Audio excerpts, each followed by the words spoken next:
Hello বাংলার movie lover জনগণ, কেমন আছেন সবাই? আশা করি সবাই ভালো আছেন। তো বন্ধুরা, চলে আসলাম আরো একটি নতুন ভিডিও নিয়ে। আজকের ভিডিওটি হবে তুফান মুভি নিয়ে। তো বন্ধুরা, শাকিব খানের তুফান মুভি কি শুরু করছে ভাই, কি শুরু করছে! মানে 10 দিনে বাংলাদেশের ইতিহাসের 25 বছরের রেকর্ড ভেঙে ফেলাই দিছে। মানে এটা কেমনে কি ভাই, কেমনে কি!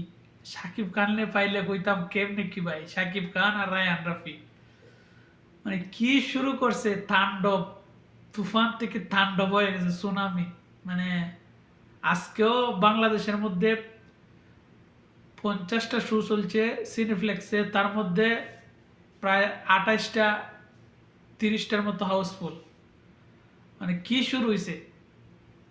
এরা কি মগের মূল্য পাইছে 10 দিনে 25 বছরের রেকর্ড ভাঙ্গা হলাই দিব। মানে এটা কি শুরু করছে!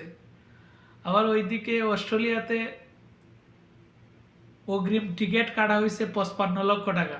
মানে টাকলা ইকবালের পুরা রিভেঞ্জ মুভির বাজেটের চেয়েও বেশি একদিনে অ্যাডভান্স টিকিট কেটে লাইছে। মানে আমি শুনে অবাক হয়ে গেলাম। মানে সাকিব খান, সে তার 25 বছরের রেকর্ড, বাংলা ইতিহাসের মুভি জগতের 25 বছরের রেকর্ড চূর্ণ বিচূর্ণ করে ফেলে দিয়েছে। এই খবর শুনে আমার কাছে খুবই ভালো লাগছে। রায়হান রাফি এই স্ট্যাটাসটি তার ফেসবুকের মধ্যে দিয়ে বলে দিয়েছে। তো বন্ধুরা, আপনাদের কাছে এই খবরটি শুনে কেমন লাগছে আপনারা কিন্তু কমেন্ট বক্সে বলবেন। আমার কাছে তো খুবই ভালো লাগছে। সাকিব খানের জন্য শুভকামনা রইল 100 কোটির ক্লাবে যেন পৌঁছাইতে পারে।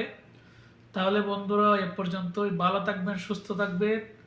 যারা যারা সাকিবিয়ান আছেন তারা অবশ্যই আমার এই চ্যানেলটিকে সাবস্ক্রাইব করে বন্ধু হয়ে পাশে থাকবেন।